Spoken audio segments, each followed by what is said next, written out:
The SEC today finalized new rules for hedge funds and private equity shops. I'm joined by Azam Ahmed, DealBook, to take us through these rules. So tell us what exactly happened today with the SEC. What exactly is the agency proposing for hedge funds and private equity firms? The overarching proposal deals with to some degree with transparency. Hedge funds are going to have to report more information about themselves publicly. They're going to have more reporting requirements to submit to the SEC. And specifically the way they've set it up is hedge funds that manage in excess of $150 million will have to submit stuff to the SEC and will be required to register, where before it was optional. And those under $150 million can go to state regulators. And is this kind of fairly foreseen that the industry kind of expected this to happen, I imagine? Yeah, I think since last November, the SEC had proposed these rules, and in the intervening time between then and now, hedge funds and other concerned parties have been able to submit comment letters to say whether they agreed or disagreed and raise various grievances.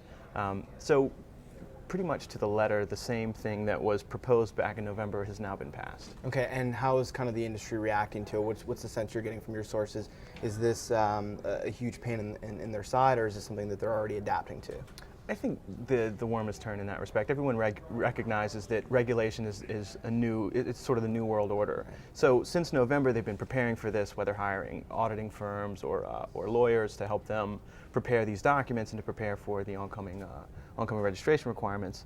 So largely it was already baked in. I think where you're going to see some problems, but the concerns I hear from most are smaller hedge funds who are just at that 150 million threshold, for whom the cost of compliance, for instance, could actually have a material impact. Now they're going to have some time to kind of get this ball rolling and implement it, though, right? It's not immediately that these rules are going to go into effect. Yeah, I think who really got the reprieve today was the SEC. By July, the deadline for the registration was set. However, they pushed it back to next March, which gives them about 9 months more. Right.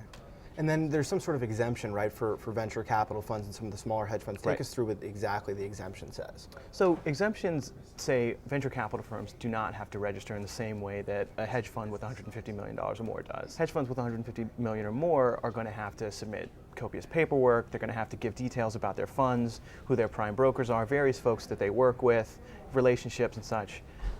Venture capital and funds beneath that size aren't going to have to, but they will still have to submit some documents. Thanks for joining us, Azam. And I'm Ben Protest for DealBook.